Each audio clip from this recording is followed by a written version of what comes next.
All right, let's get started. So today we're going to actually start going into some of the actual reinforcement learning material with a high-level overview and intro to kind of a wide range of different reinforcement learning algorithms. So today's lecture is going to be a bit more high-level, and then in subsequent lectures we'll actually dig into a lot more detail about each of these methods. So first, a little bit of class logistics. Homework 1 is due next Monday, so hopefully all some help with that, and and make sure that you get things in on time. Remember to start forming your project groups. So the final project proposal is going to be on September 25th, so please make sure that you're in the process of coming up with your project ideas, forming groups, and so on. You can change the final project topic after the proposal if you like. The proposal is really there for your benefit and an opportunity for you to get feedback from the course staff about whether your project is on a good track. So do make sure you take advantage of that and submit a good proposal, but if you do want to change things afterwards, that's also acceptable. And then we'll have a document for you soon that we will post on Piazza that will have a few potential project ideas. We really do want you to come up with your own final project topics, but if you're not sure what to do and you want maybe a few ideas to kind of to serve as inspiration, you can check out that document. You're also welcome to actually do the things on that document for your final project, but I think it'll be a little bit more fun if you think of your own topics. All right, today's lecture. So today we're going to go through some definitions. We'll in particular see the definition of a Markov decision process and other related concepts like partially observed Markov decision processes, which are going to be the kind of fundamental mathematical building blocks for the algorithms that we'll cover in this course. We're going to formally define the reinforcement learning problem. We'll actually define a few different problems that are all kind of closely related and under different kind of starting assumptions. And then we'll go through kind of a high-level overview of the anatomy of a reinforcement learning algorithm. So we'll cover many different reinforcement learning algorithms in this course, but at a high level they actually all have kind of the same parts. And we'll go through what those parts are, and that'll help us kind of stay oriented as we go through all the different methods later in the course. And then we'll go through a brief overview of the types of reinforcement learning algorithms that we can have, and a little bit of discussion as to why there are so many of them, and in which situations you might choose to use one type over another type. The goals for today's lecture will be to understand the basic definitions and notation, and this is very important because you'll see these definitions and notation throughout the course, to understand the underlying reinforcement learning objective, and to get a high-level summary of possible algorithms. And part of why also I'm teaching this lecture now is that, since you guys all need to think about your projects, this will also help you kind of get a high-level map of what the world of DeepRL looks like, so that you can at least know which keywords to look for when you try to look up possible concepts and ideas related to your final project. So, don't be frustrated if I stay fairly shallow for this lecture. This is really not meant to tell you exactly about how each of these algorithms works, but just to give you the overview and kind of the lay of the land, and then we'll dig deeper into each of these, probably much deeper than some of you might care to know, in subsequent lectures. And of course, as usual, please feel free to raise your hand, ask questions, and so on. All right, let's start with definitions. So before we saw the imitation learning problem in last week's lecture, and in the imitation learning problem, we have inputs that we observe, which we called observations, OT. We have outputs that we produce, which are actions, AT. So you see the tiger, you choose to run away from the tiger. In between these is your model. This is the thing that you're actually after. So in supervised learning, this would be something like a classifier. In reinforcement learning and imitation learning, we call this thing a policy. It's a distribution over the output AT, conditioned on the input OT, and it's parameterized by some parameter vector theta. So our goal is to find the theta that causes this pi theta AT given OT to do the right thing. And we saw a bunch of different definitions that were useful to us. So OT is the observation, AT is the action. That immediately allows you to define the policy as AT given OT. But we also saw how underlying this process, there's also a state ST. So this is the graphical model that we had before. So the policy is what relates observations to actions. The states are related via the dynamics, P of ST plus 1 given ST AT. And those dynamics obey the Markov property, which means that if you know the current state, that really tells you everything you need to know to act optimally. You don't need to remember the previous states. But if you only know the current observation, then past observations might still be relevant to you. And when we talk about reinforcement learning methods, we will sometimes talk about methods that handle partial observability, meaning they learn policies of the form AT given OT. And sometimes we'll talk about methods that do not handle partial observability, meaning they learn policies of the form AT given ST. So S represents the state, O represents the observation. People often get kind of sloppy about this, and they'll use ST in place of OT when they really mean OT. So in general, if everything is fully observed, there's no issue. You don't really have to distinguish between these things. If it's fully observed, you might as well say it's the state. When things get partially observed, that's when it gets a little tricky. So oftentimes in this course, when I present derivations, I'll just do everything in terms of ST, just to keep it simple, but I will note in cases where there's some kind of special handling for partial observability. So if you're not sure about that at some point, just raise your hand and ask, but usually I'll try to point out situations where the partial observability might get us in trouble or requires some special handling. Let me ask a question here, actually, for the imitation learning lecture. So in imitation learning, we talked about how we can use supervised learning to learn policies. Does anybody have any thoughts about whether the imitation learning algorithms that we discussed handle partial observability or not? Meaning, can they learn policies of the form AT given OT? Yes? I think, yeah, because it doesn't really matter what the state is if you can map the observation to the action. So the answer here was yes, because it doesn't matter what the state is as long as you can map the observation to the action. That is a very reasonable answer, and for something like behavior cloning, that totally works. Does anybody have any ideas as to whether the Dagger algorithm that we covered last week is compatible with partial observability?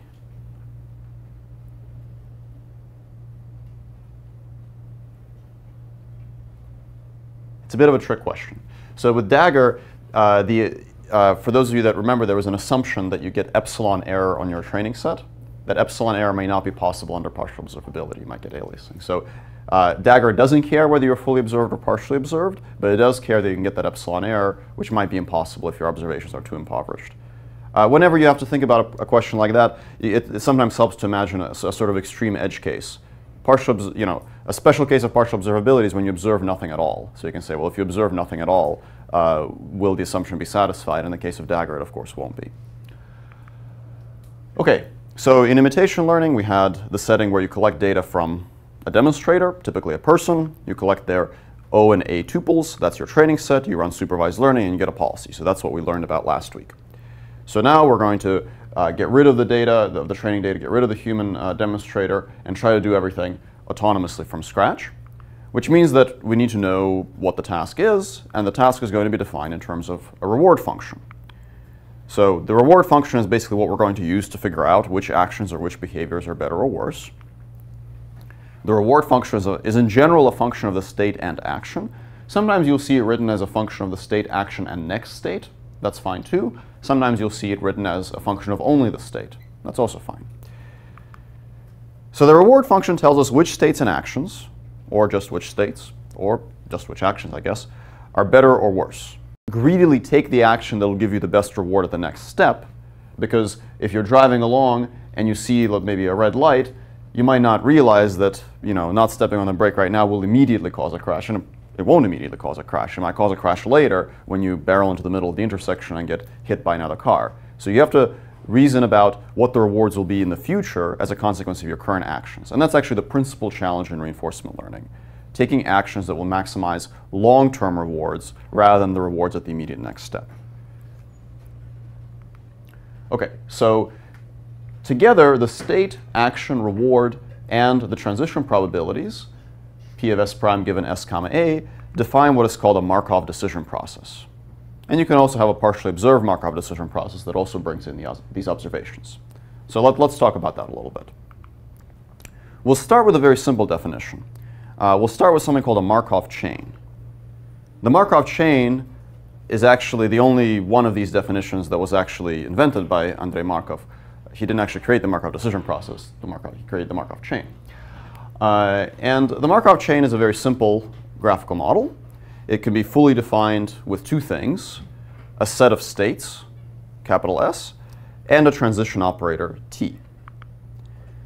So capital S is the state space. It can be discrete or continuous, but you can think of it as essentially a set of valid states that your system can occupy. and states are members of this set, and again, discrete or continuous. T is the transition operator, and the transition operator defines the conditional distribution over the next state given the current state. Why do we call it a transition operator? Well, because in discrete state spaces, it's actually sometimes very convenient to write it as a linear operator. Here's how we can do that. So we can have this quantity mu t comma I denote the probability of being in state I at time step t. So the vector mu t basically represents a vector of probabilities that sums to 1 that indicates your probability of being in any given state at time step t. So this is a vector. If you have n states, it has dimensionality n. And now we can have this t be represented by a matrix where the ijth entry is the probability of going into state I, given that you're currently in state j. So if there are n states, this is an n by n matrix. And if you write things in this way, then you can actually calculate the probabilities of being in each state at the next time step simply by multiplying this matrix by the vector of probabilities at the current time step. So it acts as a linear operator. And this will be important later on when we talk about things like stationary distributions. So very simple trick to just pack those probabilities into a matrix, and then you can do a little bit of linear algebra with them. So this will be convenient for us later. Okay, and the graphical model corresponding to a Markov chain is basically the simplest thing you can imagine. It's just a little chain of these states with conditional probabilities between them. Pretty much exactly what we expect. Okay, the Markov chain doesn't let us actually do reinforcement learning because there's no notion of agency and there's no notion of actions. So to get that, we have to bring in the Markov decision process. And this kind of stuff really came about in kind of the mid-20th century, primarily in the world of dynamic programming, where it was used to study sequential decision-making problems. So in the Markov decision process, we're going to add two other things to the Markov chain. We're going to add a set of actions, A, and we're going to add a reward function, R. So we have the state space, where states are members of this set. We have the action space, where actions are members of the action set, which again can be discrete or continuous. So now the graphical model has these additional action nodes, and our transition probabilities are now conditional on both the state and action. And we also have a transition operator, but the transition operator now is a tensor because it has to account for both the previous state and the previous action. So we can still write things out in terms of these linear operators. They just get a little bit more involved. So we still have our probability over states, mu, and now we have a probability over action, psi, and that's the probability of taking some action at time step time step t. And this would typically be given by your policy, but I just dropped the conditioning on the state just for simplicity of notation here. So now your transition probability has 3 dimensions, I, j, k, so it's a tensor. The probability of entering state I, given that you're in state j, and take action k. And like before, you can write the expression for, sorry, there's a typo, this should be mu t plus 1, the expression for the next time step state distribution as a sum over all states and actions of tijk, mu tj, psi tk. So it's now still a linear operation, but now you have to multiply by 2 different things, a state probability and the action probability. Okay, now there is one more thing, which is the reward function, which we just saw. The reward function formally can be defined as a scalar field on the states and actions. So that's the reward function right there.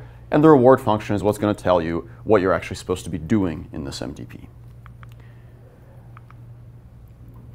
All right, there's one more thing that we're going to define. We won't dig into these too much in this course, but for completeness, it's important to go through this definition, which is a generalization on the Markov decision process that actually brings in observations. And that's called the partially observed Markov decision process. So far we haven't seen any observations. Our graphical model just looked like this. So everything was Markovian, everything was observed. We can make the Markov decision process partially observed, and then we're going to add 2 more things. We're going to add an observation space O, and we're going to add an emission operator or emission probabilities E. So we have our state space, we have our action space, we have now our observation space, which can also be continuous or discrete. And this is the graphical model. So this is what we saw before. So states give rise to observations, and then states and actions give rise to the next state. We have our transition operator. That works exactly the same way as it did in the Markov decision process. And now we have our emission probability, which gives us the conditional probability of the observation OT given the current state ST. And of course, like before, we have a reward function. So the reward function is still a scalar field on states and actions, not on observations and actions, on states and actions. But the observations might be the thing that we have to use to actually make our decisions. OK, does anybody have any questions about any of these definitions? The Markov chain, the Markov decision process, or the partially observed Markov decision process?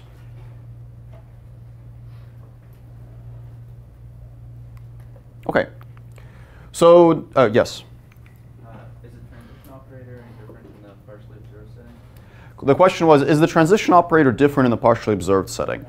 No, the transition operator works exactly the same way in the partially observed setting. So in the partially observed setting, the dynamics didn't change. It's still ST given AT minus 1, ST minus 1, but now each state also emits this O. The emission of the O's is considered independent over time if you know the states.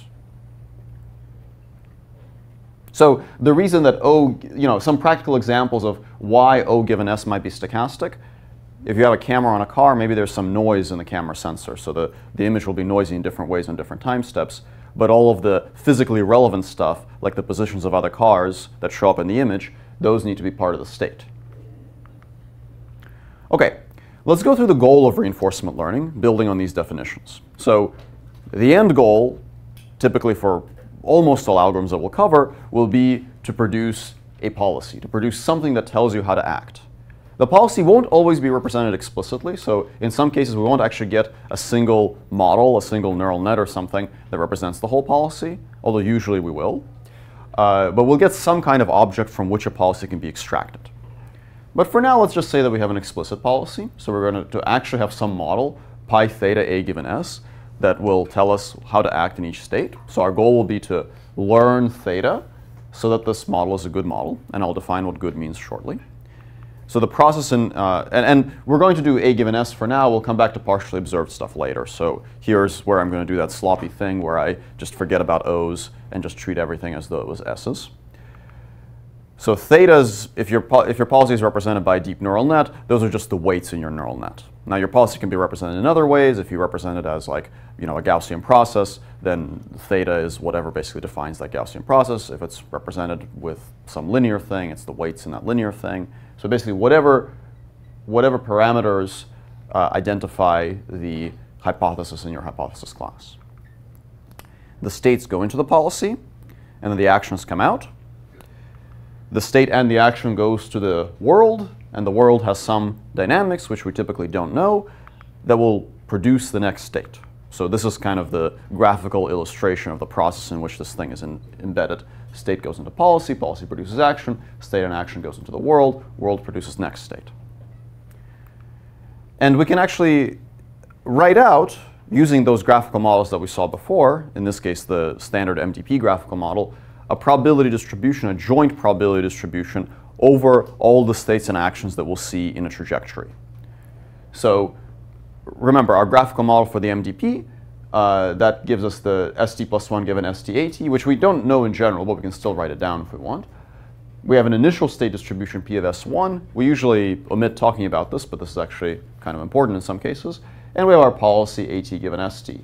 So taken together, these three factors can be multiplied to produce a full joint over a sequence of states and actions. Here we assume a finite horizon formulation, meaning that there's a finite sequence of states and actions. We'll actually extend this to the infinite case shortly, but let's do the finite one now because that's a little bit more manageable. So you're going to exist for capital T time steps, just like the tightrope walker from last week, and you can get your full joint distribution over your S and A's just by multiplying together initial state probability, probability of the action given the state at every time step, and probability of the next state given the state and action at every time step. Multiply them all together, and you get a full joint over states and actions. And in my slides, I'll often use this shorthand whenever I want to express the probability of S1, A1, S2, A2, etc. up to ST-AT. I'm going to call that P theta of tau, tau for trajectory. So whenever you see tau, that just means a sequence of states and actions, because writing out this thing takes a long time. OK, so now that we've defined the joint distribution over your states and actions, you can actually define objectives for reinforcement learning as expectations under this distribution. So in particular, we can write out an optimization problem that will give us the best possible parameter vector theta like this. We want to maximize the reward, and we want to maximize the reward at every time step. So we want to sum them over all the time steps of our trajectory. But of course, the states and actions are uncertain. They're randomly distributed. So we have to take the expectation of this reward under their distribution, under our p theta of tau. So that's our p theta of tau, this thing right here. So this is the reinforcement learning objective. It's to maximize the expectation of the total reward over your trajectory, and the expectation is taken under the trajectory distribution induced by the initial state and the transition dynamics of the MDP and the current policy pi theta. So this is the finite horizon undiscounted reinforcement learning objective. Does anybody have any questions about this objective? Right. Yeah, so this objective is an objective for a policy, right? So it doesn't tell you which specific action sequence is good, it tells you which policy is good. So this expectation has to be taken with respect to all possible initial states, all possible transitions, all possible action sequences. So that's why over here we have the P of S1, and then we take the expectation under that. So this is averaging over all possible states you could start in, all possible actions you could take, etc. But of course, weighted by the probabilities assigned by your policy. Right, so the question was, well, are we kind of assuming that all actions are possible in every state? It actually doesn't matter. So you can actually define your action space in such a way that illegal actions basically have no effect. There are a bunch of different ways to do this. You can essentially take an MDP where the action space is all possible actions, and you can either assign like enormous negative reward for the ones that are illegal, or just remap them to do something else. If you can't turn left, then the left turn action actually turns you right. So there's all sorts of these transformations you can do, so that in practice, it actually doesn't matter which actions are legal or not. You can always take an MDP where different actions are available in different states and redefine it as an equivalent MDP where all actions are always available, but the dynamics are just different. Right, so this notation just says this is an expectation, and you take that expectation with respect to the variable tau, which is distributed according to p theta of tau, which is this thing defined out here. So if you were to write out this expectation, you would write it as an integral over all possible values of tau, and inside that integral you would have p theta tau times the sum. Any other questions? Yes? What will be the B code for this? That's a very complex question. So maybe hold that until after I discuss some of the reinforcement learning algorithms. Yes? So tau is exponentially the number of possibilities. The number of possible trajectories. Yes, the number of possible trajectories is exponential in the time horizon, and the thing that you exponentiate is the state space size. Yeah. Any other questions? Yes? Sorry, just piggybacking off of this question. Mm-hmm. Quickly write that. Oh, you want me to write the expectation? Yeah. So basically, this is just like a general thing. Whenever you see me write something like this in the course, this is this.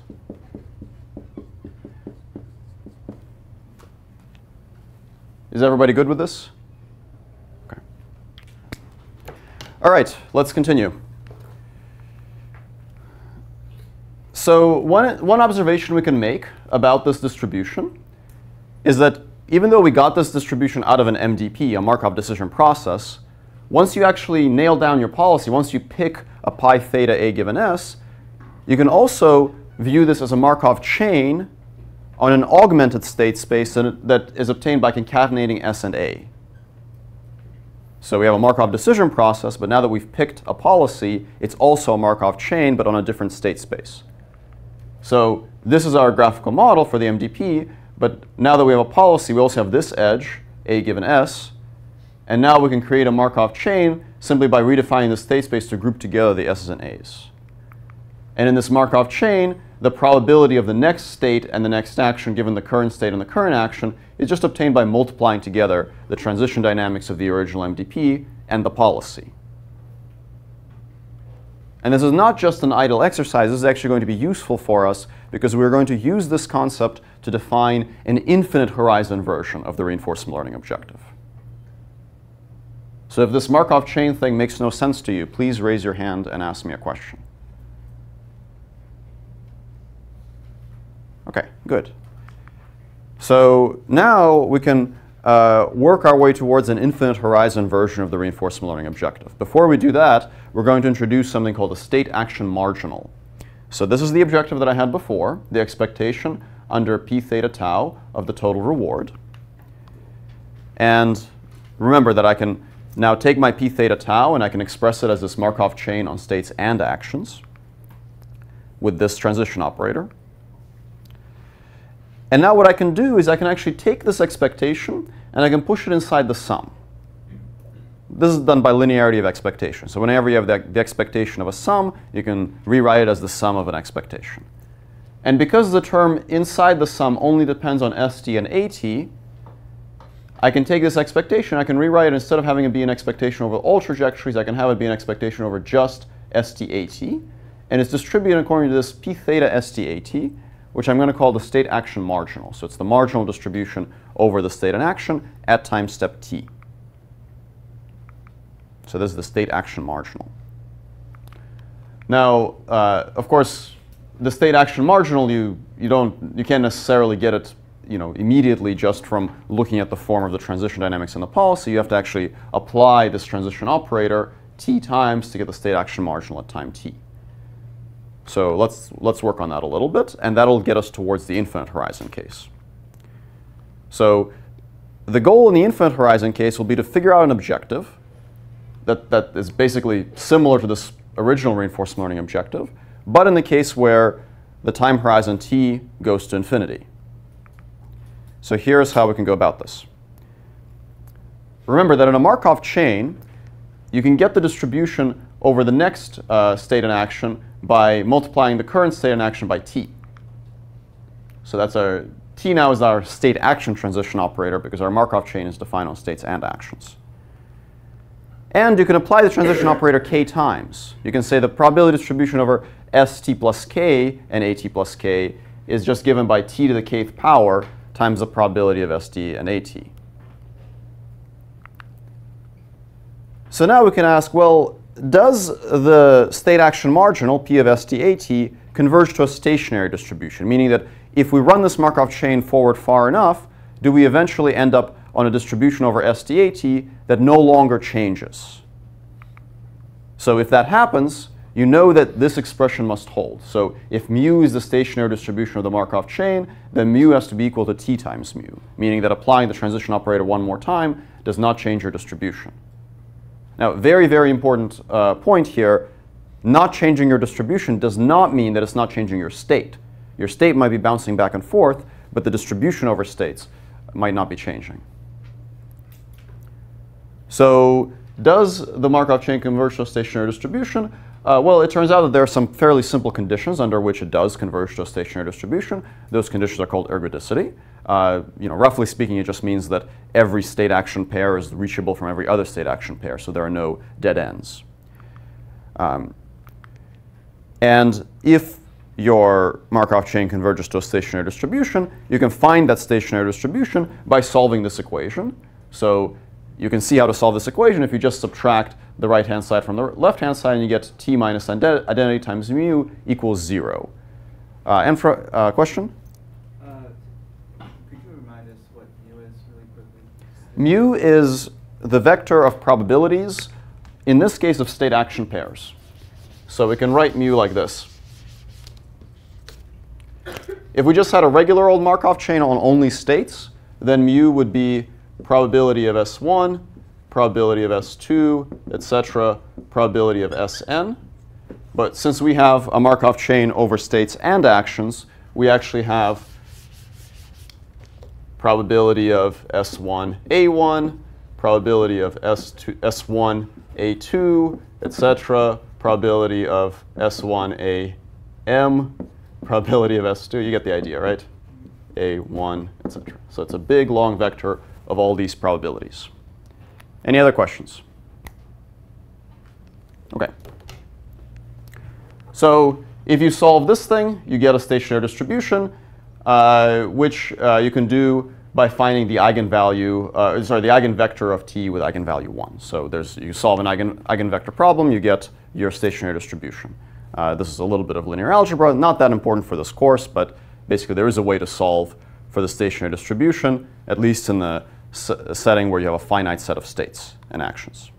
And it always exists under some regularity conditions, namely ergodicity. So then we can call this thing, the mu that solves this equation, the stationary distribution of the state action Markov chain. And that stationary distribution is what we can use to define an infinite horizon reinforcement learning objective. Because as t goes to infinity, this sum becomes dominated by terms from the stationary distribution, right? Because you get, p theta s1a1, s2a2, et cetera, et cetera, et cetera. But then for some really large t, it's basically arbitrarily close to the stationary distribution, and then it stays there forever.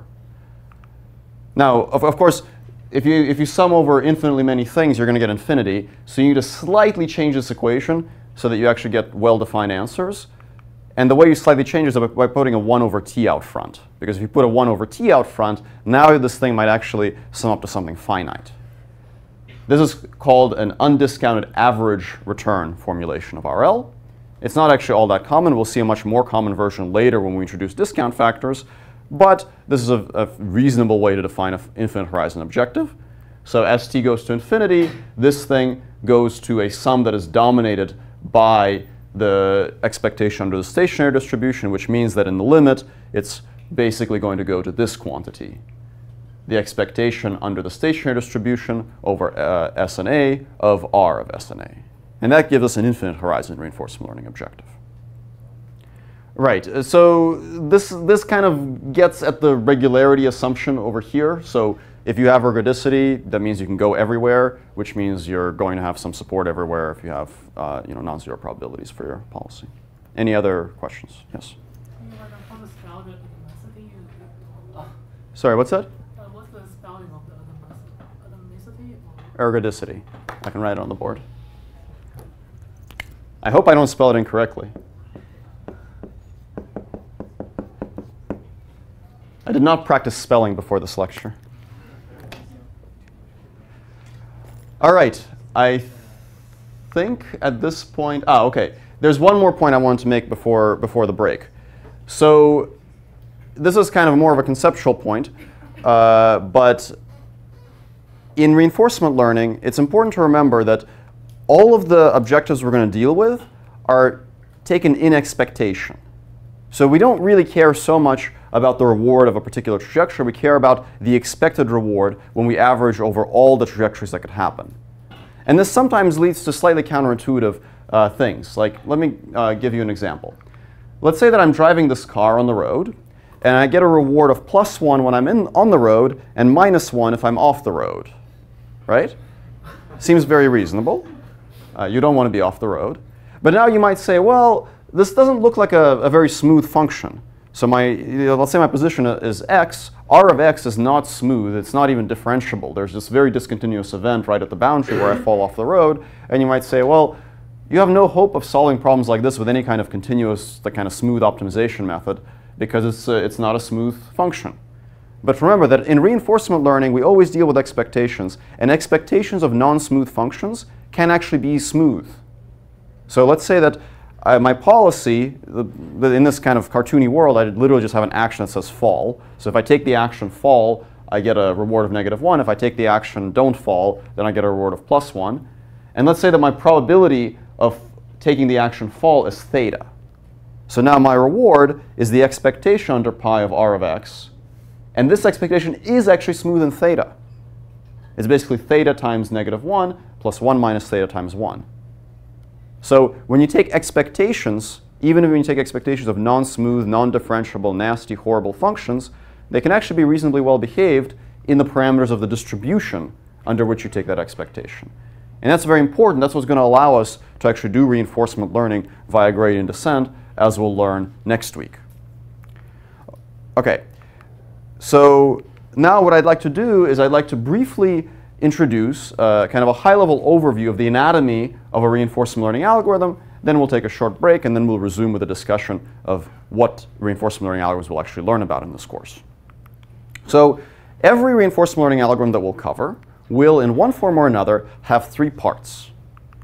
It'll have one part, which will always be in orange, unless I mess up the coloring on my slides, which is to generate samples, meaning run a policy. What differentiates reinforcement learning from, let's say, optimal control is that in reinforcement learning, you actually interact with the world to collect data. And that's what the orange box does. It basically says, interact with the world, collect samples using your policy. Dagger actually did this also. It had that phase for collecting data. So every reinforcement learning algorithm we'll see will have an orange box like this. Then typically every reinforcement learning algorithm will have some sort of evaluation step. Sometimes this evaluation step is very trivial, but usually there's something interesting that goes on there. So this step will always be denoted in green. And this step involves doing something that does not change your policy, but helps you evaluate your policy. This might involve fitting a model, estimating the return, evaluating the reward, something like that. And then we'll have a step that actually improves the policy, which will always be denoted in blue. And this is where you actually take your policy and you somehow change it using the estimates from the green box to make it better. Okay, so here's a simple example of a reinforcement learning algorithm that has these three parts. And we'll actually learn about the details of this algorithm next week on Monday. So this is basically the simplest form of trial and error learning. You take your current policy, you sample from it, meaning you actually run the policy in the world, and you get some samples. You get these black trajectories. So that's the orange box. Now, what you're going to do is you're going to take each of those trajectories, and you're going to evaluate the reward function at every step along that trajectory and sum it together. So that gives you a total return for each trajectory. Now, your policy induces a distribution over trajectory. So maybe if these were the three that you sampled, this is what that distribution looks like. So all three of those are kind of equally likely. And what you'll then do is you'll basically do trial and error learning. You'll take the trajectories that seem good, like that green check mark, and you'll try to increase its probability. And you'll take the trajectories that are bad, like that red X, and decrease its probability. So here, the green box is actually very trivial. The green box basically amounts to saying, let's just sum together our rewards. So the way that we evaluate our policy is literally by just like taking each of these trajectories and evaluating the total reward along each of those trajectories. So it's just a sum. And that gives us an estimate of the expected reward for a policy if we sum together those rewards. The improvement step can actually be done with gradient descent, and we'll learn the details of how to calculate that gradient next week. But you basically figure out the derivative of the total reward along each trajectory and then increase the probability of the ones where that derivative is positive and decrease the probability of the ones where it's negative. So this is a very simple reinforcement learning algorithm. The improvement step is just climbing a gradient. The evaluation step is just evaluating a sum. You could imagine something that goes on the other extreme where each of these steps is more involved. So for example, if you're doing model-based reinforcement learning where you want to actually train your policy with backprop, then the green box might actually involve fitting a complicated neural net to estimate the next state from the current state in action using supervised learning.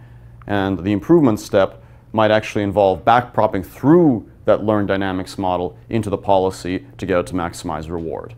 And both of these might actually involve training for many, many gradient steps. So you might train this thing to convergence for thousands of steps, train this thing for thousands of steps. And there's a lot more computation going on than in the previous example, but similar kind of anatomy, that there's some kind of modeling going on here and some kind of improvement going on here. And don't worry if this is very high level. We'll go into a lot more detail about each of these things later. Okay, which parts of this whole thing are actually like expensive and which parts are cheap? Which parts are the bottlenecks and which parts we don't care about as much? That's also highly situational and depends very much on the kind of regime that you're in. So if, for example, you're using reinforcement learning to train a real robot or car or power plant or something, then the generation of samples might actually be pretty expensive because it's going to go at 1x real time until we invent time travel, right? So in the real world, things tend to progress slowly, so you might care a great deal about what goes on in here. If you're training using the Mujoko simulator for your homework, then maybe you don't care as much because it can go at like 10,000, 100x, 100,000x real time, so you're less concerned about this and you might be more concerned about the computational cost of the other steps. The model fitting or the return estimation can also range from very, very cheap to very expensive. So summing up the rewards along your trajectories is trivially cheap. Training a big neural net to estimate your dynamics can be quite expensive, and many methods will fall somewhere in between on this gradation. For improving the policy, again, taking a gradient step, very, very easy, very cheap.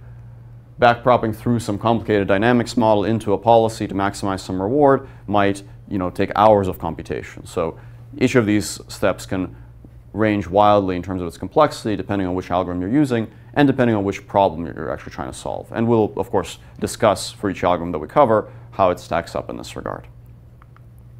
Okay, so to briefly review what I covered, we talked about definitions, the definition of the Markov chain, the Markov decision process, and the partially observed Markov decision process. We discussed the reinforcement learning objective, which is to maximize your expected reward in both the finite and infinite horizon case. You can evaluate your expected reward by calculating those state action marginals. We don't actually do that in practice, but it is convenient for deriving the definition. And then we talked about the structure of a reinforcement learning algorithm, meaning that it has these three parts: the sample generation, fitting a model or estimating a return, and improving the policy. And for each algorithm that I'll cover in this course, one way that you can kind of mentally place yourself in the landscape of RL methods is think about how that algorithm does each of these three things, because it'll always do each of these three things somehow. All right, at this point, I will take a 3-minute break, and I will resume after the break. So we'll be back at 10:55, and feel free to come and ask questions during the break. See you in 3 minutes. Distribution under which we're taking that expectation. So what I want to discuss now a little bit is how do we deal with all these expectations that tend to crop up in RL, and in the process of discussing it, we'll actually see some interesting concepts that will be very useful for us later on when we actually go to derive practical RL methods. So the most kind of fundamental expectation we have to deal with is the expected reward, the expectation of the total reward evaluated under the trajectory distribution induced by the current policy. One thing that we can do is we can express this expectation in a convenient kind of recursive way. So let's work through this a little bit. What I'm going to do is I'm going to, instead of writing this as this monolithic expectation under a giant trajectory distribution, I'll actually write it as a set of nested expectations, starting with the first state, then the first action, then the second state, and so on. So you can say that this expected reward, this whole RL objective, is actually an expectation with respect to the first state of the expectation with respect to the first action of the reward at the first time step, right? Because RS1A1 only depends on S1 and A1, so we only need these two pieces of the distribution to do that part. And that second expectation, the one over A1, is conditional on S1, right? So that second one is a conditional expectation. And that's the reward at the first time step. And then if we want to add to it the reward at the second time step, now we need another expectation over the second state. And within that, we have an expectation over the second action of the second reward, and so on. And each of these is conditional, right? So the S2 expectation is conditional on S1, A1. The A2 is conditional on S2, and so on. So we can rewrite our RL objective as this big, big, big equation with lots and lots of nested expectations. Now, because of the Markov property, there's something very convenient that happens, which is that this expectation over A2, it's only conditional on S2. It's not conditional on S1 or A1. And similarly, the next expectation over S3 is only going to be conditioned on S2 and A2 and not on S1 and A1 because of the Markov property. So the number of these expectations is pretty big, but each one is only conditioned on one or two variables. And now, here's what we're going to think about. What if we somehow knew this inner part? What if we knew the RS1A1 plus all the other expectations from S2 onwards? What if we had some kind of function that told us that quantity? It would have to be a function of S1 and A1. And we're going to call that function Q. So we're going to define this function Q of S1, A1 as basically just this inner part of the expectation, everything inside the distribution over S1 and A1. This whole thing we're going to define as Q. And if we somehow knew what that was, which we don't, but we'll see how to get it. If we somehow knew what that was, then the reinforcement learning objective will actually simplify drastically. Can anybody tell me what it's going to be equal to if I want to express it in terms of Q of S1A1? Right, the expectation with respect to S1A1 of Q of S1A1, right? So you basically just take these first two parts, substitute the Q in here, and there you get the expression for the RL objective. And that's much simpler now because we don't have anything other than the first state in action in there. So now there's some immediate conclusions that we can draw. If this thing is the reinforcement learning objective, then perhaps I can improve my policy by changing the pi to make this number bigger. Now, there's a trick here. It's not quite enough because the Q also depends on pi. But it's a start. OK. So in general, if you knew Q not just for S1A1, but actually if you knew Q for all S's and A's, for S1A1, S2A2, S3A3, then actually it would be pretty easy to modify pi to make it better. So one example of how you can modify pi to make it better is to take whatever your old pi was, throw it in the garbage, and create a new pi that takes an action with probability 1 if it's the argmax of Q. That makes sense. If you put all your probability mass on the action with the largest Q value, then the expectation of that Q value will be larger because you've just zeroed out all the things with lower values and increased the one with a higher value. But there are other ways to do this also. The point is that if you knew this quantity, this function that I called Q, you could make your policy better without having to worry too much about the long horizon consequences. OK, so now let's work through some useful definitions kind of inspired by this observation. This function Q, it's called the Q function. Q stands for quality. I don't know why it stands for why they called it the quality function, but that's what it's called. And we'll use it actually many times for lots of different algorithms in this course. So the Q function will often be written as Q pi. If you see me write Q pi, that just means it's the Q function corresponding to the policy pi. Since the Q function estimates all these expectations, and all these expectations depend on a particular policy, the Q function actually also depends on a particular policy. So to indicate this, I will always write it as Q pi, to indicate it's not just any Q, it's the Q that corresponds to the policy pi. And Q pi is defined exactly as it was on the previous slide. It's just the expectation of the rewards for all future steps. So Q of STAT, you can write it in a variety of different ways. On the previous slide, I had it written as in terms of nested expectations. Here, I have it written as just a sum of expectations under marginals. It's exactly the same thing. It's just the total reward you'll get from your current time step until the end in expectation under your transition dynamics and your policy. So it's the total reward from taking AT in ST. And what we'll often see in reinforcement learning algorithms is various ways to approximate this quantity. Evaluating it exactly is typically intractable for all but the smallest MDPs, but there are many, many ways to approximate it.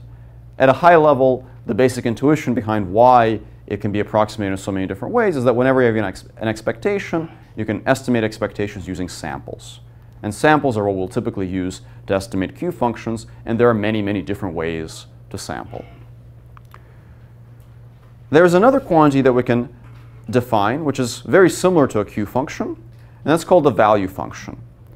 The value function is just a version of the Q function that does not take the action as an input. So the value function also depends on a policy pi. We also write it as V pi. It's a function of only the state, and it's just the sum of the expected rewards given the state. So this is exactly the same as the thing up here, except the thing up here is conditional on AT. This is not. Can anybody tell me how I can express the value function V pi of ST in terms of the Q function, Q pi ST AT? Yes? The sum over all actions of Q ST AT. Right, so the answer is that you can express the value function by summing over all the actions of the probability of that action times the Q function where you plug in the state and that action, which is an expectation. So the value function is just an expectation of the Q function with respect to the action AT. So one can be defined in terms of the other. And now, conveniently enough, just like the expectation under S1A1 of QS1A1 was the RL objective, the expectation under S1 distributing according to P of S1 of V pi S1 is the RL objective. So maximizing the value in expectation at the first state maximizes the total expected reward of your entire policy. Okay, does anybody have any questions about these definitions of Q functions and value functions?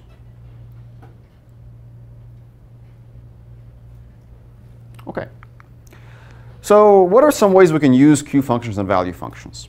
I won't go into this in detail because we'll have multiple lectures where we'll discuss many, many different ways to use these things, but I just want to provide a little bit of high-level intuition about, just to kind of give you a sense for why these things are actually useful.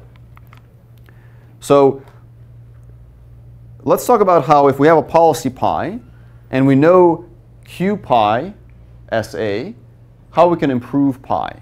There are a variety of different ways to do this, but just to give you a sense for this, one thing you could do, which I kind of mentioned before, is you could basically choose a new policy that always takes the action that is the argmax of Q. Because if you do this, then the expected value of that Q will be larger, because you had, before you had a weighted sum over a bunch of numbers, and now you drove all the weights to 0 for all but the largest of those numbers, and for the largest one you raise the weight to 1.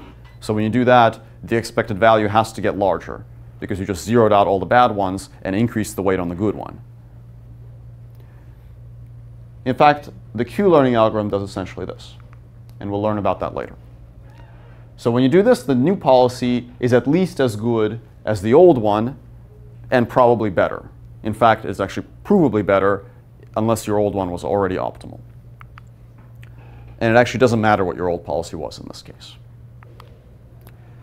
Another idea is that you could use your Q function or value function to compute a gradient that will increase the probability of good actions A. So to calculate some gradient so that if when you climb that gradient, the good actions will get more likely and the bad actions will get less likely. So to build a little bit of intuition, this will be a little bit informal, but it'll hopefully give you the idea. Here is the basic principle. If the Q value for a particular action is larger than the value at that state, then that action is better than average. Right? Why is that the case? Well, because that's how we literally define the value function. The value function is the average Q value. It's the expected value of the Q value. So you literally average your Q values over the probabilities of the actions. So any action whose Q value is larger than this average is a better than average action. Like that's literally what better than average means. So that means that if you increase the probability of that action, then your values will get better. So you modify your pi of A given S to increase the probability of A for all those A's for which their Q value is larger than average, and decrease the probability of A's for all those A's whose value is smaller than average. And that will give you a better policy. And this is the basic principle behind actor-critic algorithms, which we'll learn about probably in like a week and a half. So these ideas are very important in RL, and we'll revisit them again and again. This is not by any means a rigorous or detailed introduction. This is just to give you a high-level sense for why these value functions and Q functions are so important. Yes? Can we say that we want to find policies that will help us arrive at high-valued states? Right, so the question was, is one interpretation of all this that we'd like to find policies that arrive at high-value states? Yeah, that's basically the right intuition. So if your policy arrives at a high-value state, that means that it will, from that state onward, it will receive high total reward. Yeah, and we'll see some algorithms that do essentially this. Yes? Why the policy in this case doesn't matter to you because it seems that Q is dependent on it? Right, so very good and very subtle question. So the question basically is, there's something kind of fishy going on here because the Q depends on pi, and we kind of ignored that when we changed the policy. That's an important detail. And the kind of the details of why it's still okay to do this will be more apparent in later lectures. The short version is that it's essentially a first-order approximation. So when you calculate a gradient, like the gradient depends on your function, but you still take the gradient. We'll see this in more detail later. So if it doesn't quite make sense now, don't worry. Next week it'll be a little more clear. Okay. All right.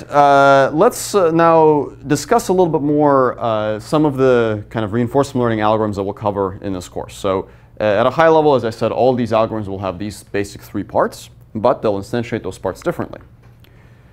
So the model fitting this will typically, this is where like the Q function and the value function will come in. The policy improvement can be done using gradient descent or using something like that argmax that I showed, or a variety of different means. So we'll talk about these next. Broadly speaking, here are the types of RL algorithms. They'll all try to tackle this objective, but they'll do it in different ways. The first class that we'll talk about in this course, starting next week, are policy gradient methods. So policy gradient methods try to take this objective and directly calculate its derivative, and then do gradient ascent on that derivative. Value-based methods are algorithms that estimate value functions or Q functions for the optimal policy without ever actually representing the policy explicitly. So they don't actually keep track of a pi theta a given S. They just keep track of V or Q, and they actually improve V or Q through an iterative procedure. Actor-critic methods basically do a combination of these two things. They estimate a value function and a Q function, or a value function or a Q function, and then they improve the policy using something very similar to policy gradients. So they basically calculate a gradient using value functions and Q functions. And then model-based reinforcement learning algorithms estimate a transition model, meaning they actually fit some kind of model to the transition operator, to P of S prime given S comma A, and then they use this model in a wide variety of different ways, which could include just planning through the model without any explicit policy, using kind of optimal controller planning techniques, or using the model to improve a policy, perhaps by pushing gradients through it, or simply by using the model to generate some synthetic experience and then plugging that synthetic experience into more standard model-free RL algorithms, which may be any of these three. Or do something else. So there's kind of a lot of variability in how these sorts of methods work, and we'll have several lectures on that towards the middle of the course. So let's talk about some of these things in a little more detail to kind of cast them in the framework of this diagram. Model-based RL algorithms, in the model fitting step in the green box, they learn a P of st plus 1 given st at, and that can be learned and represented in many different ways, so there's a lot of interesting neural net architecture stuff there. And then in the blue box, there's a few different options, and we can discuss some of these next. So what are some ways that we can improve a policy if we learn a model? Well, we can just use the model to plan, so there's no explicit policy there, and there's kind of nothing to do. You just take your model, use it to generate a plan using your favorite planning algorithm. And we'll talk about those a little bit. You can do things like trajectory optimization or optimal control in continuous spaces, or you can do things like Monte Carlo tree search in discrete spaces. You can backpropagate gradients into a policy, so you can have an explicit policy and just use standard continuous optimization methods to try to improve it. That has a few issues. Numerically, it can be very unstable, but there are ways to make it work better. So it requires some tricks to make it work. Or you can use the model to actually learn something like a value function or Q function, and then use that value function or Q function the same way as in actor-critic methods to improve your policy. So dynamic programming methods essentially do this. And then you can also generate simulated experience from your model and then learn your value function using essentially your favorite model-free learning algorithm, as though you just had more data from the real world. And we'll talk about each of these options more. Value function-based algorithms. In the green box, they're going to fit V or Q. So essentially to create some approximation to that definition that you saw before, typically approximated using samples. And in the blue box, pure value function-based algorithms won't actually have an explicit policy represented by some other neural net. They'll basically say the new policy is just the argmax of the Q function with respect to A. For discrete actions, this is very easy. For continuous actions, it's a lot more involved, but actually still possible, as we'll learn later. Direct policy gradient methods. For direct policy gradient methods, the blue box is gradient ascent. So it's literally take one step of gradient ascent on the expected reward objective. And the green box just amounts to summing together the rewards of your trajectory. So a very trivial kind of operation. And most of the action really happens here. And this is what we'll learn about on Monday. And then actor-critic algorithms basically combine the value functions and the policy gradients. So in actor-critic algorithms, you still fit your V or Q over here, and then you get a better estimate for your gradient over here by using your V or Q. All right. So that's kind of the whirlwind tour of the types of our algorithms we'll see, and we'll see a lot more about them in subsequent weeks. But maybe what I want to talk about today, for the last part of today's lecture, is some of the trade-offs and why the heck we have so many different methods when it kind of seems like they're all solving the same problem. So why are there so many RL algorithms? Well, there are so many RL algorithms because we don't quite know how to best solve the problem, and it seems like different methods work better in different situations. So the kind of factors that we might want to consider when we choose or design an RL algorithm kind of depend on our situation and what kind of criteria we're most concerned with. So we might be concerned, for example, with sample efficiency, meaning how many times do we have to run our policy to collect samples in this orange box. Sometimes that matters a lot, sometimes not. We might be concerned with stability and ease of use. So we might be concerned with basically how reliable is the algorithm. Does it always produce a good answer, or does it sometimes blow up and give us garbage? And we'll see that actually the story here is a lot more nuanced in RL than it is in more standard supervised learning fields. We might also have different assumptions. So we might, for example, be concerned with systems that are stochastic, or we might be lucky and we might have a system that's deterministic, in which case maybe there's some other algorithms that will work better. Our system might be continuous or discrete, which will also result in some algorithms being better and some being worse. It might be episodic, or it might have an infinite horizon. I'll mention what this means shortly. And also, different things are easy or hard in different settings. So in some cases, it might be easier to represent a policy than it is to represent a model. So maybe you have an environment where essentially the physics of that environment are really, really complicated, but the pattern for optimal behavior is very simple. Or you might have an environment that's the other way around. Maybe the model is very simple, the world works according to a very simple set of rules, like a game of chess, but the optimal policy is extremely, extremely complicated. So these factors might also cause you to choose to trade off different methods. So let's dig into these a little more. Let's talk about sample efficiency first.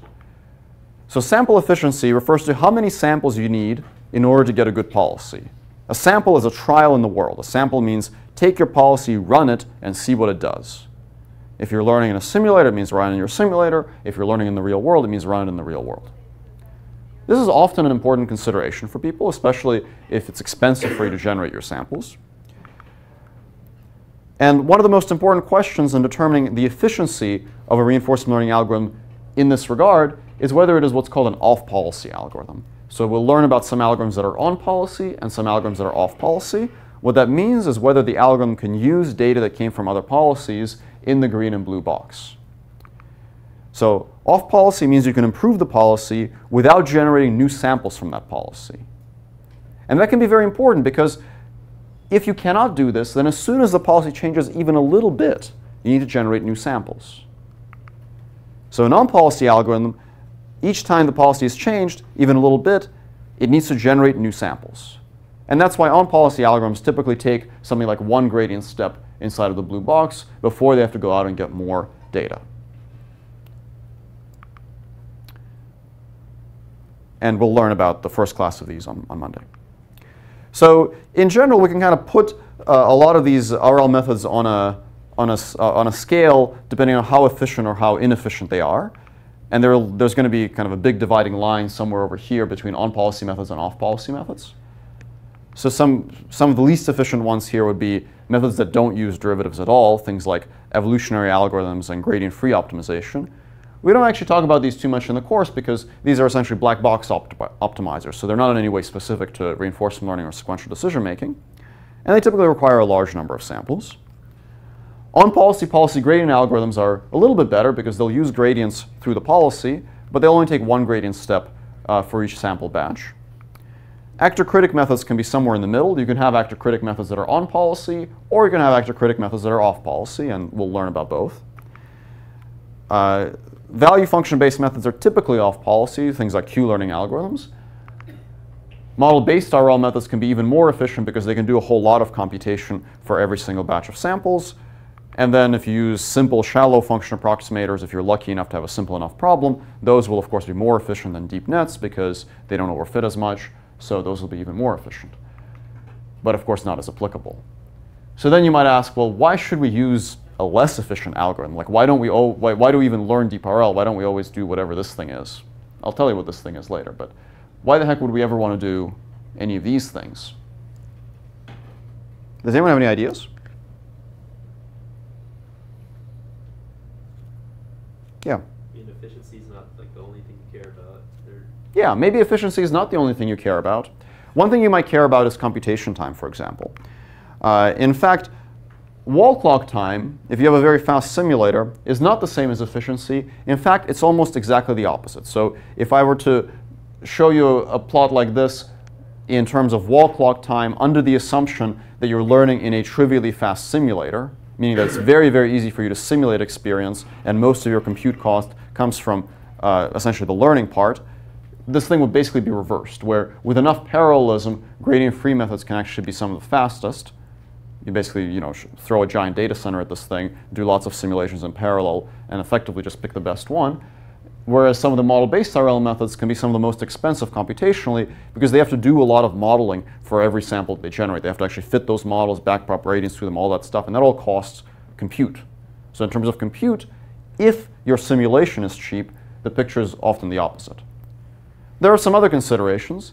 Typically, algorithms that are further to the left on this line will have additional assumptions, with the most extreme example, of course, being the kind of shallow model-based RL methods. These are model-based RL methods that use very simple function approximators like linear functions or GPs. They typically place pretty stringent assumptions on your domain and might not be as broadly applicable. Q-function-based methods typically assume full observability, so they assume you have the Markovian state, not just the observation, whereas policy gradient methods often don't care about partial observability. So you typically get more assumptions as you go to the left. That's another consideration you might have. All right, stability and ease of use. So when we talk about stability or ease of use, one of the first questions we might ask is, does it converge? The second question we might ask is, if it converges, what does it converge to? And does it converge every time? And now those of you in the room that have worked or studied optimization or supervised learning algorithms at this point might be thinking, what the hell is going on? Because why is this even a question? Like, why do we even use methods that might not converge? It's a good question. In the world of supervised learning, if we're training deep neural nets or other parametric models, very often the methods that we're using, they kind of boil down to some kind of gradient-based optimization. They're usually some kind of variant of gradient descent. In reinforcement learning, even if it kind of looks like we're using things that look like gradients, oftentimes these optimizations are not actually true gradient-based optimization. So for example, Q-learning that we'll learn about does use things that look like gradients, but it's actually fixed point iteration, not gradient descent, and it's a fixed point iteration procedure that actually cannot be proven to converge under function approximation. We'll talk about that a lot more later, but it's kind of bad news potentially. Model-based reinforcement learning, that's kind of an interesting one. In model-based reinforcement learning, when you optimize your model is guaranteed to converge. But simply because you got a better model doesn't necessarily mean that you get a better reward. So maybe you gain better understanding of how the physics works in one part of the world, but that doesn't help you get a good reward in another part. So with model-based RL, you're doing gradient-based optimization, but on the wrong objective. So that can also be a problem. Policy gradient methods actually are gradient ascent, actually, but they're often the least efficient of the bunch. So there you can get better stability, but at the price of sample efficiency. So kind of the theoretical picture in regard to convergence in practice is, or in theory is a lot more problematic, and in practice that translates to having to spend a little bit more time fiddling with various essentially deep learning tricks to try to get your algorithms to be a bit more stable. We'll discuss what those tricks are, but of course the practical consequence of that is that getting these things to work can take more time and more effort. All right, so let's talk about some specifics in regard to stability and ease of use. So value functions, they don't directly optimize for expected reward when you fit the value function. They minimize the error of the fit, meaning the difference between your learned value function and that expected value that you're after, which is not the same as actually optimizing your reward. You might get a better fit for your value function. That doesn't necessarily mean that you'll get a better policy out of it. At worst, value function fitting doesn't even optimize that. So most of the popular methods for value function fitting can't even be proven to converge to the best error fit under function approximation. Model-based reinforcement learning, the model minimizes error of fit, which is good, and there you can actually get that part to converge.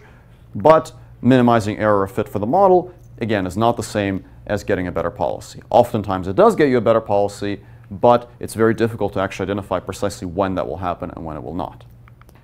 And then a policy gradient, as I mentioned, is the only one that actually performs a gradient-based optimization on the true objective, but comes with a number of other downsides, like requiring on-policy sampling.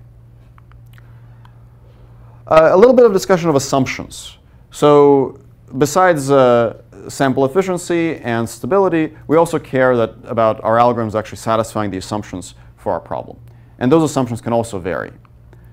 So here are a few common assumptions that some methods will make. And of course, when I discuss RL algorithms, I'll point out which assumptions they make.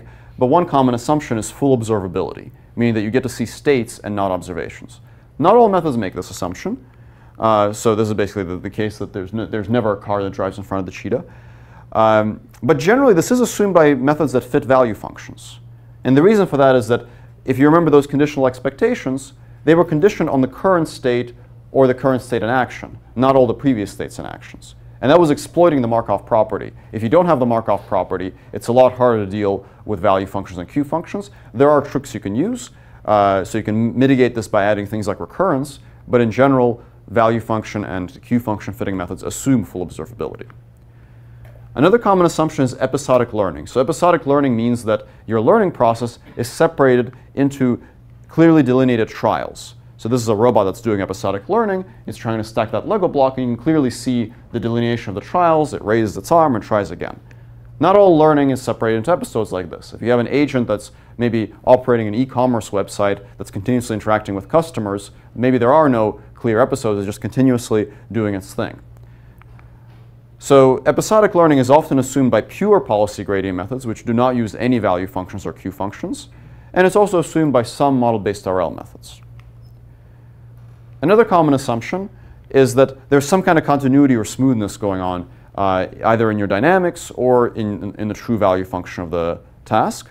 So this is assumed by some continuous value function learning methods, especially for continuous actions. And it's also assumed by some model-based reinforcement learning methods. All right, so now in a couple of minutes I have left, I just want to briefly mention a few actual reinforcement learning algorithms that fall into these categories, mostly so that you guys have some keywords if you want to search for more about this and learn more on your own time so that you know what to look for. So value function fitting methods, some examples of this are things like Q-learning and DQN. If you hear the term temporal difference learning, that is a value function learning method. And fitted value iteration. Policy gradient methods, these are things like reinforce, natural policy gradient, trust region policy optimization, TRPO, proximal policy optimization, PPO, and so forth. Generally things that have policy in the name or policy optimization are policy gradient methods. Actor-critic algorithms, these are things like asynchronous advantage actor-critic, A3C, soft actor-critic, SAC, DDPG, and so on. And then model-based RL algorithms, if there's a very large set of different things in there. If you hear the term DINA, guided policy search, all sorts of other things, this one will have like multiple lectures on, so there are a lot of different options there. Okay, and of course we'll learn about most of these in the next few weeks. All right, so I'll just briefly conclude with a few cute videos, and then you guys can come up after lecture if you want to ask me questions. Many of these you guys might have seen already, but just to sort of put some images to the names. This is a video from a very well-known paper by me et al. On playing Atari games from 2013, and this used Q-learning, which is a value function-based method. There's no explicit representation for a policy, there's only a Q function, and the policy is extracted from that Q function. The Q function in this case evaluates the Q values directly on the Atari game images. Here is a robot learning a bunch of manipulation tasks using images. This is a model-based method called guided policy search from about 3 years ago. Here is a robot learning to walk, a simulated robot, and this is actually using a policy gradient algorithm. So this is an on-policy algorithm that does lots and lots of simulations, falls a lot, but then eventually learns how to walk essentially perpetually. And this is using something called trust region policy optimization. And then the last one I'm going to show just before I conclude, this is actually another pure Q-learning method, this time with continuous actions. And this is actually something I showed in the first lecture. It's controlling these robots to do vision-based grasping. So it's trained on like hundreds of thousands of grasp attempts, and then it can grasp objects using videos. All right, so I have office hours as usual in 374, and I'd be happy to take some questions after the lecture. But now I have to leave the room for the next class.